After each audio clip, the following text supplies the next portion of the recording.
Hey guys, today I'm gonna show you how to survive the push-pull on the new challenge, Cradle of Death God. I'm on Xbox here, so I'm using a controller. They've already uh, made it easier on PC for you guys, so they made it so it pulls you in less, is my understanding. So that eventually will come to Xbox, but for now, this is what we got, and most people are falling off. As you can see here, I run around in a circle, and I basically save my stamina until it's pulling me in, and then once it stops pulling me in, I veer towards the center and get ready for when it pushes you outward. So this is a bit of a longer video, but I've got 8 push-pulls to show you, and kind of to just drive it home that this technique works. If you want, you can do it based off of timing. I just do it based off of feel when I play. There's also some other kind of indicators around the arena that I'll point out to you. A second one should be coming up here shortly. As you can see, the first thing you look at for is when he starts going immune, when you start hitting for zeros. Then as you're seeing, this wind's coming across, and so that's one of the indicators you can look for, because the wind pulls you in when he's lowering, and then it's when he pops back out is when he pushes you back out towards the outside ring. So I always try to get towards the outside ring because he's always going to pull you in first. It's a little bit ironic that the name for this kind of move that he does is the push pull, but he actually pulls you in first. So you want to always go to the outer ring because he's going to pull you in towards him. Um, and then eventually he stops doing that. It's when he stops doing that that you want to make sure you're as close to the inner ring as possible because he's going to push you back out. Here we're just finishing the boss. If you haven't done it yet or gotten this far, there's actually another like mini boss in between that should be spawning quickly. It's actually a really big deal because you need a critical mass of players to be able to survive this. As you can see, we got a lot of buffs going on, so survivability isn't too bad an issue here. But the problem is when you're left with 3 or 4 people, it's almost better to restart because then these hits just start knocking you out and you're really making no progress. The next run will really drive that home because if you're not doing enough DPS towards the end, you're gonna have to survive more multiple push pulls because eventually he starts adding that into his rotation where if you're killing him too slow, he's just going to keep doing it, and knocking your players off. This run's pretty straightforward. I wanted to give you a full idea of this dungeon if you haven't seen it yet, just so you can see all the mechanics. Um, yeah, like I said, I do this running around the circle technique. I wouldn't recommend it for every class. As you can see, I'm on my Warlock here.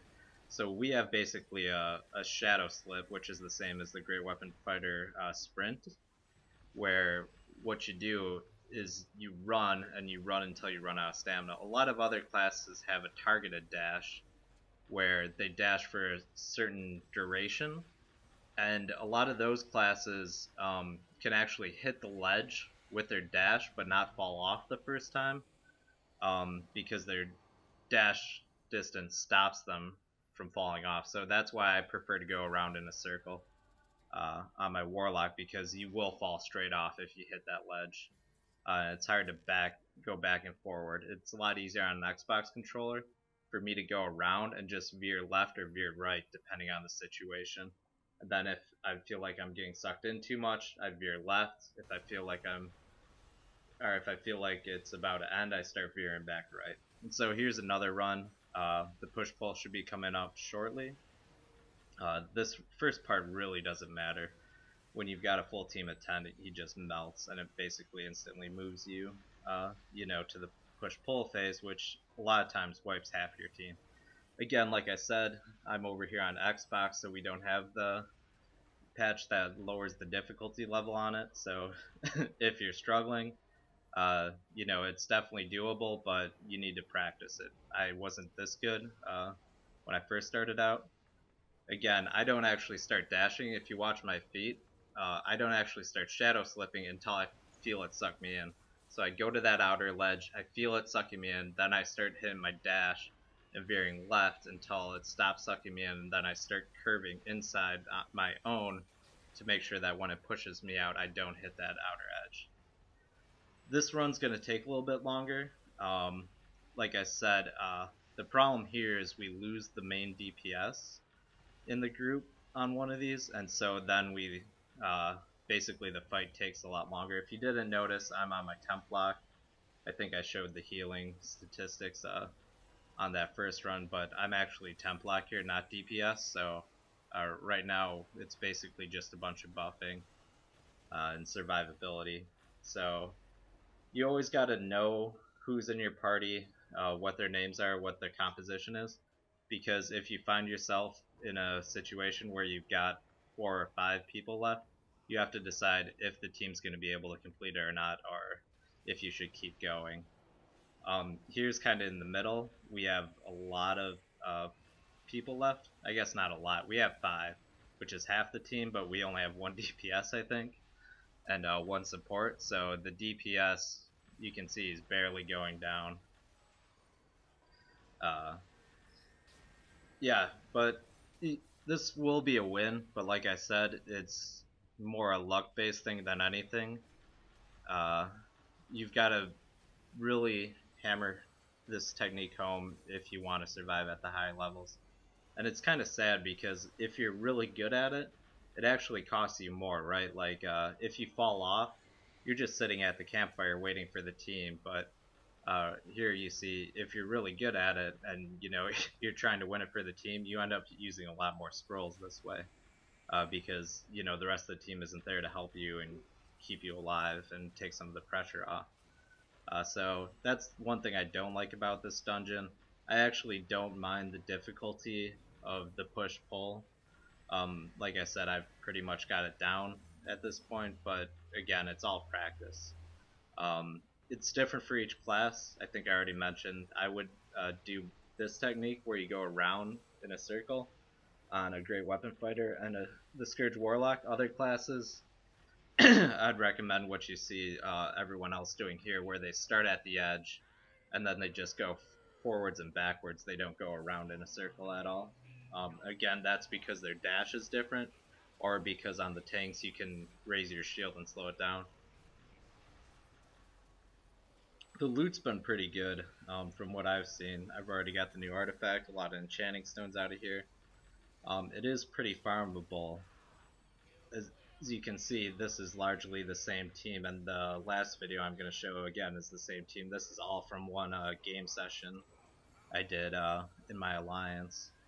So it's definitely able to be beat on Xbox. You know, you just got to get with a good group of people that have already practiced it, are willing to practice with you and run it with you in the future. So here's the final boss, and again, in a good group you only have to, or I guess I should say a good run, you should only have to survive 2 of them. If you're dealing not a lot of DPS, at this last phase here, he starts adding extra push-pulls if it's taking too long. So because we're not really melting the boss, he's actually going to start doing it again to us. And then that's really why you have to have an idea of who's left in your team. Are you going to be able to deal enough damage? Are they going to be able to stay on? Because otherwise you're just wasting extra time and wasting extra scrolls. Luckily here, everybody's pretty good at it. So even though this is now the 3rd one in a row we're going to have to survive, it's going to turn out alright. One thing to watch out for is because you're running around in a circle, sometimes you actually run into damage, those pools and stuff, so if you're low on health, you got to watch your health. But the other thing is to try to not get distracted by the other players around, you know, because everybody else is kind of staying still while you're running in a circle. So you gotta kind of just focus on your own thing. I actually focus on my character's footing and the edges. I don't pay attention to the wind just because I've got it based on feel, but like I said, you can use the wind as an indicator if you're still learning it, or you can count it out until you actually get that feeling down. and just kind of use muscle memory. So towards the end here, a lot of times I just use scrolls. I don't usually dash around as much because anytime you're spent dashing around is lost DPS, and you know, the longer this takes, the more push pulls you got to do. Again, here's a fourth one in a row that the team has to survive because we lost our main DPS. Even though he has like a sliver of health. All support probably could have killed him from here. There you can see I just took damage because I was running in a circle. So again, always watch your health. Be ready to use a health potion or health stones if you're doing it this way. The other main thing is you have to save your stamina. If I do not have stamina, I will fall off. On your Warlock, that's a hard thing to do because we get all our damage resistance, all our survivability from using the stamina. A lot of times you want to dash off to the side to remove those circles, you know, the attacks off your main team. But sometimes you just have to save your stamina because it's better that you get hit by the attacks or, you know, you have to use a scroll than falling off completely. And you will fall off. Here, actually, I mess up a bit. I hit the wind off my wheel on accident, and so you can see I go flying really fast, but because I'm just veering left and veering right is all I'm doing, I still stay on despite the huge move speed. Other things that can randomly happen, you know, you might sometimes still have Shepherd Devotion on, it might not have wore off. You can have a Guardian Fighter hitting you with Into the Fray when you don't want it to, you know, because that changes your move speed. It gives you more of a variable. So if a random Guardian Fighter hits you out of nowhere with it, but because all you're doing really is veering left and veering right, it actually makes it really easy for me, at least, to stay on because you can adjust on the fly. Whereas if you're going forwards and backwards, there's not a lot of give, you know, to it. You have a lot less control over it, I find. Positioning wise, again, here I'm on temp block, so I'm mainly sticking behind the DPS, you know, popping my wheel so that the main DPS is in front of me, so it always hits them with fire, keeping them in my pillar of power, so they get those sorts of buffs. Here, you might have noticed they actually gave me 2 DPS now in this group, in case one of them falls off, which one of the tricksters fell off, but there's still one, because the last time, as you saw, the one DPS in my group fell off, and that kind of strung things out and almost made us lose it. We just had to survive multiple extra push pulls. Again, you should only have to do 2 if enough people survive. If not enough people survive, then you're either going to have to do 3, 4, or you're going to have to restart. That's just the way the dungeon's set up. I'm interested to see when it becomes easier, if going forwards and backwards like most other classes is the way to go. If any of you guys are PC players, I'd be interested to hear what you have to say in the comments about it or how you're doing it. Like I said, this is more, as you may have noticed, I'm the only one in this dungeon doing it this way. This is more a technique for warlocks, and there's no great weapon fighters in here currently. But I think that's the way to go on those 2 classes. I'd be interested to see what you guys think. I do have a decent amount of movement speed myself, but I just find this so much easier to do with reliability. And that's what it really is. It comes down to if you're only making it past like 50% of them, you know, you're going to fall in because there's a minimum of 2. So you really just have to perfect a technique that works for you. And it's different for everybody else. It's different based on your PC or console, what's at your disposal. It really comes down to a feel for it. So I suggest if you're having trouble, watch videos like this. Just get down the timing. Try to run with a group of friends that is going to be okay with you falling off a couple of times.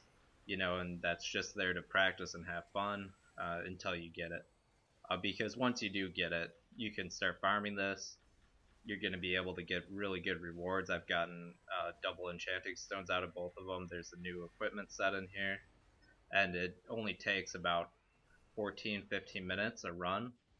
So feel free to subscribe if this helped you. I'm always looking to bring you tips and tricks to make things easier and help you succeed. So thanks again for watching.